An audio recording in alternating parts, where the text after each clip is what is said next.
हाँ देखें, पिछले टर्म में हमने आपको ये बताया था कि प्रिज्म द्वारा प्रकाश का अपवर्तन कैसे होता है। तो इसमें जो है अपवर्तन में बताए थे कि यदि कोई ए बी सी ऐसे प्रिज्म है जिसका अपवर्तक कोण ए है और एक अपवर्तक पृष्ठ ए बी पर यदि कोई किरण पी क्यू आके टकराती है तो क्यू बिंदु पर यदि हम ऐसे एक अभिलंब खींचें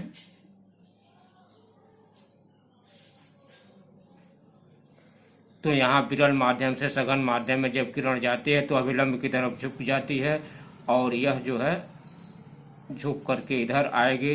दूसरे अपवर्तक सतह पर एसी पर यह टकराती है, यह मान लीजिए यहाँ आर पर टकराती है। यदि इस पर जो है हम अभिलंब खींचते हैं तो यहाँ देखेंगे कि यह सघन माध्यम होगा। सघन माध्यम से विरल माध्यम में जब जाएगी किरण तो यह अभिलंब से दूर हटेगी और यह जो है यहाँ से आधार की तरफ ऐसे विचलित हो जाएगी।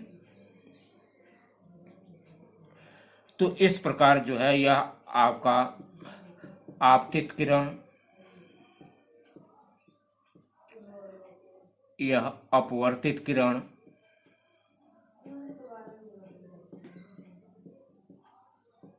और यह आपका इसको कहते हैं निर्गत किरण।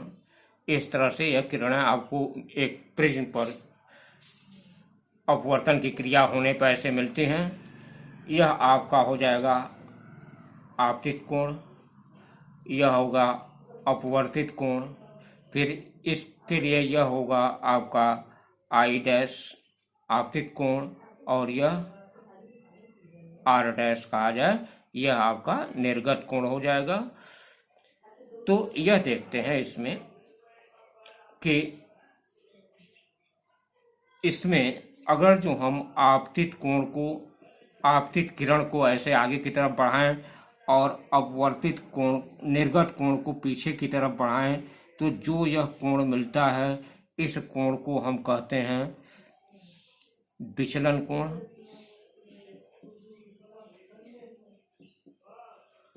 इसको डेल्टा से प्रदर्शित करते हैं। इस प्रकार जो है यह एक प्रिज्म में अपवर्तन की क्रिया ऐसे होती है। यदि आपको आता है तो इस तरह से बना करके लिखेंगे कि त्रिभुज यदि कोई एक जो है ए बी सी कोई प्रिज्म है जिसका अपवर्तक कोण ए है तो ए बी सतह पर यदि पी की कोई आपतित किरण टकराती है तो वह विरल से सघन माध्यम में अगर जा रही है तो अभिलंब से की तरफ झुक जाएगी और अभिलंब की तरफ झुकने पर वह इसके दूसरे अपवर्तक तल एसी पर टकराएगी। एसी पर यदि हम ऐसे अभिलंब खींचते हैं तो वहां से यह किरण अभिलंब से दूर हटेगी क्योंकि यह किरण सघन माध्यम से विरल माध्यम में प्रवेश करती है। अतः यह विचलित होकर के निर्गत किरण के रूप में यह आधार की तरफ झुक जाती है। यदि आपतित किरण को आगे बढ़ाया जाए और निर्गत किरण को पीछे बढ़ाया जाए तो यह दोनों किरणें जिस बिंदु पर मिलती हैं वहां पर बने हुए कोण को हम विचलन कोण कहते हैं और इसको हम डेल्टा से प्रदर्शित करते हैं। अब इसमें आता है एक न्यूनतम विचलन कोण या अल्पतम विचलन कोण। तो यह देखेंगे कि यदि हम कोण आई का मान या आपतित कोण का मान बढ़ाते हैं तो विचलन कोण का मान जो है यह धीरे धीरे घटता जाता है। तो एक स्थिति ऐसी आती है कि विचलन कोण का मान जो है न्यूनतम पर हो जाता है और फिर अगर कोण आई का मान बढ़ाते हैं तो फिर उसके बाद विचलन कोण बढ़ने लगता है।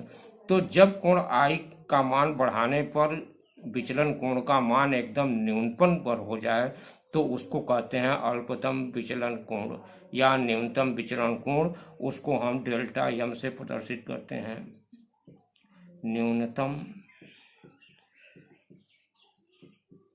विचलन कोण उसको हम डेल्टा यम से प्रदर्शित। यह आपके जो है इतना, यह प्रकाश का अपवर्तन की क्रिया में यह इतना चीजें होती हैं और यह इतनी चीजें आप तैयार कर लेंगे। अगर जो आता है तो इसको आप ऐसे बना के लिख सकते हैं। दूसरा आपको इसमें बताए थे कि वर्णक्रम तथा वर्ण विक्षेपण क्या होता है? जब किसी प्रिज्म पर कोई श्वेत प्रकाश आकर के टकराती है तो वह किरण विचलित होकर के दूसरे सतह पर आती है, तो यहाँ से विचलन के फलस्वरूप क्या होता है कि वह 7 रंगों में विभक्त हो जाती है। 7 रंगों में जो यह विभक्त होती है, इसमें सबसे अधिक जो विचलित होने वाली किरण बैगनी या वायलेट, इसको हम कहेंगे बैगनी, और सबसे कम विचलित होने वाली किरण जो है यह लाल होती है। और सभी किरणें जो होती हैं वह जो है आपका यहाँ से क्रम से ऐसे आपका क्रम ऐसे होता है V I B G Y O R, यह विगयोर करके ऐसे, या इसको हम बैगनी, जामुनी, नीला, हरा, पीला, नारंगी और लाल, इस तरह से यदि हम एक कहें तो यह कह सकते हैं बैजनी, हॉपी, नाला, या तो याद रखें या तो ऐसे विवगयोर याद रखें। इन दोनों में से कोई भी आप याद रख करके यह कर सकते हैं। और यह आधार की तरफ नीचे की तरफ से ऊपर की तरफ ऐसे यह होता है।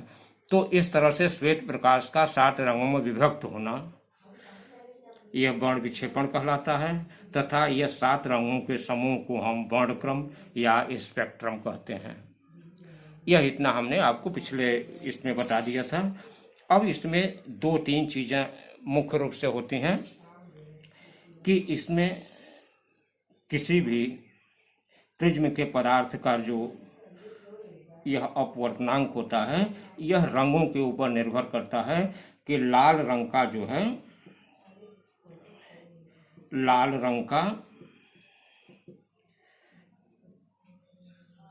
रंग के लिए पदार्थ का अपवर्तनांक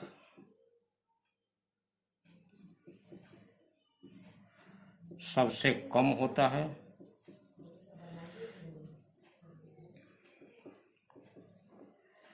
और बैगनी रंग के लिए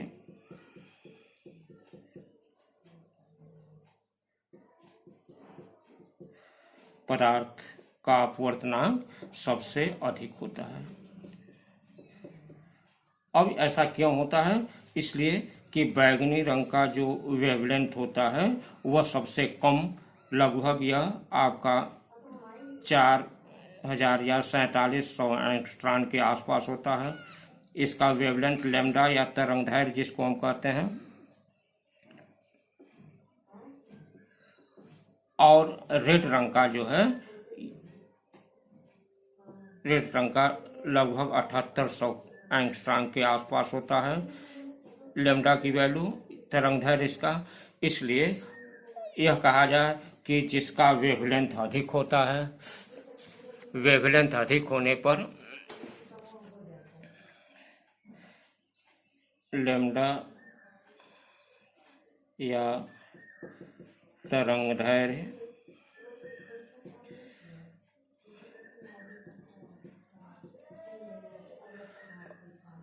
अधिक होने पर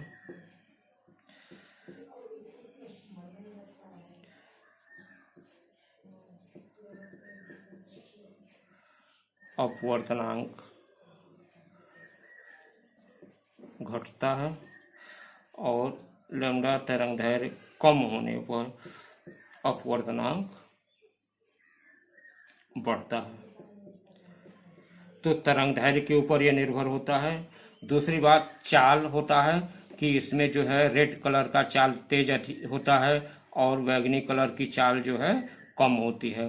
तो जिसका चाल अधिक होता है उसका अपवर्तनांक जो है कम होगा, और जिसका चाल जो है कम होगा उसका अपवर्तनांक अधिक होगा।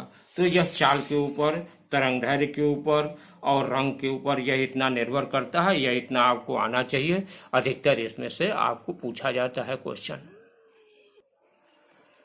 इसके बाद यहाँ देखा एक प्रयोग न्यूटन ने यह अपना जो है प्रयोग करके बताया कि यदि श्वेत प्रकाश जो है एक प्रिज्म से विचलित होकर के ऐसे या वर्णक्रम बनाते हैं और इन वर्णक्रम को यदि हम किसी उल्टे प्रिज्म को इस तरह से रख दें तो कि वह वर्णक्रम जो है इसके ऊपर आपतित हो, तो यह वर्णक्रम पुनः 7 रंग मिल करके यह जो है यहाँ से सफेद रंग में जो है पुनः परिवर्तित हो जाते हैं। तो श्वेत प्रकाश 7 रंगों से मिलकर बना है और यह 7 रंग फिर जो है पुनः जो है परिवर्तित होकर सफेद रंग में जो है परिवर्तित हो जाते हैं। यह क्रिया करके जो है यह देखा गया। तो इससे यह होता है कि सफेद प्रकाश जो है 7 रंगों से मिलकर बना हुआ है और इस प्रकार जो है इनका वर्ण विक्षेपण इस तरह से यह फिर शून्य हो जाता है, या जो वर्ण विक्षेपण हुआ रहता है वह पुनः हमको सफेद प्रकाश प्राप्त हो जाता है।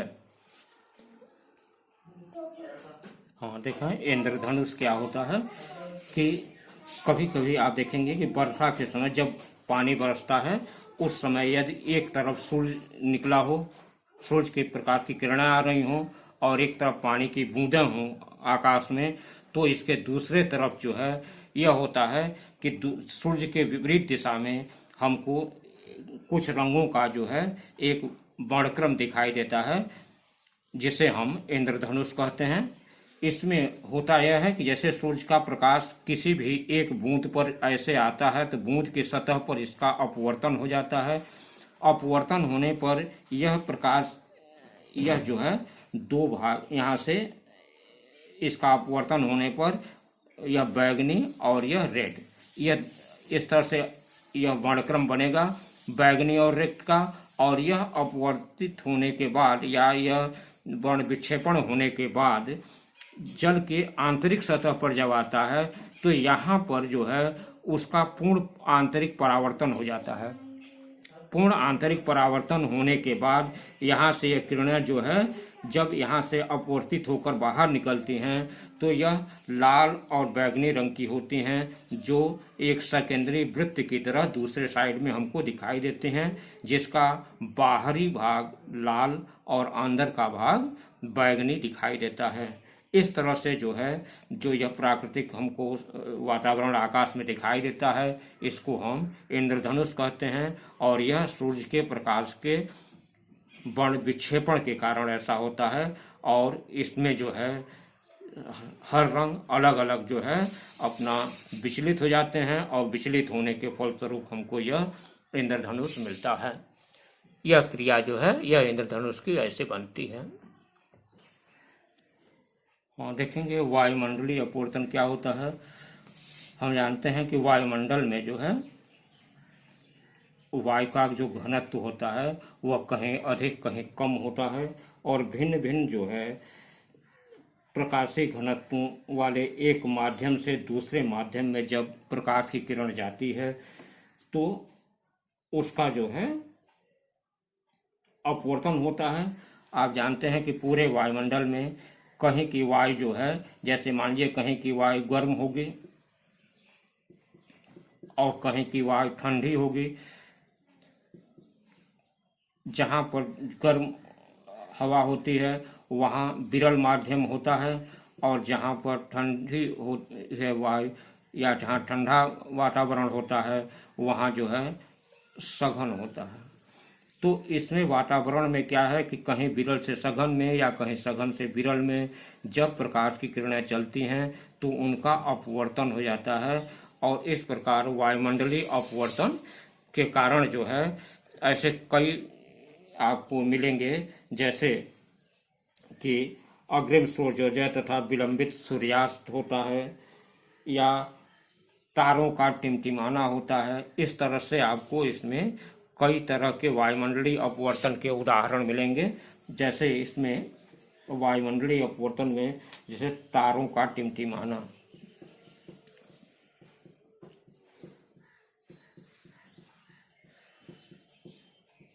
तारों को टिमटिमाना यह होता है कि देखिए तारे बहुत ऊंचे होते हैं और जब तारों से प्रकाश की किरणें आती हैं तो ऊपर का वातावरण जो है ठंडा होता है, तो ऊपर आपका विरल माध्यम होता है, और जैसे जैसे नीचे की तरफ आते जाते हैं वैसे वैसे जो है वायु का जो है घनत्व जो होगा वह बढ़ता जाता है। तो विरल माध्यम से सघन माध्यम में ऐसे आते हुए जब किरणें आएंगी तो उनका अपवर्तन होगा, और अपवर्तन के फलस्वरूप जो है यह प्रकाश की जो किरणें तारों से होके आती हैं वह हमको टिमटिमाती नजर आती हैं।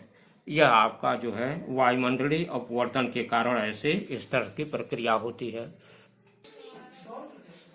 इस प्रकार यहाँ तक कि आपके कोर्स में है, और इस पर जो है अपवर्तन की घटनाओं पर आधारित आप लोग जो भी यह होगा कि तारों का टिमटिमाना या अग्रिम सूर्योदय या सूर्यास्त के समय जो है सूर्य का 2 मिनट तक दिखाई देना, या उड़ती हुई जहाज बहुत ऊंचाई पर दिखाई देना, या तारे बहुत ऊंचे दिखाई देते हैं, ये सब उदाहरण आप लोग किताब में होगा पढ़ लेंगे।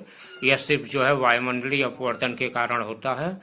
और इसके बाद जो है इतना ही इस साल कोर्स में है, प्रकीर्णन वगैरह कोर्स से बाहर कर दिया गया है इस साल। तो यहाँ तक आप जो है प्रिज्म में पढ़ेंगे।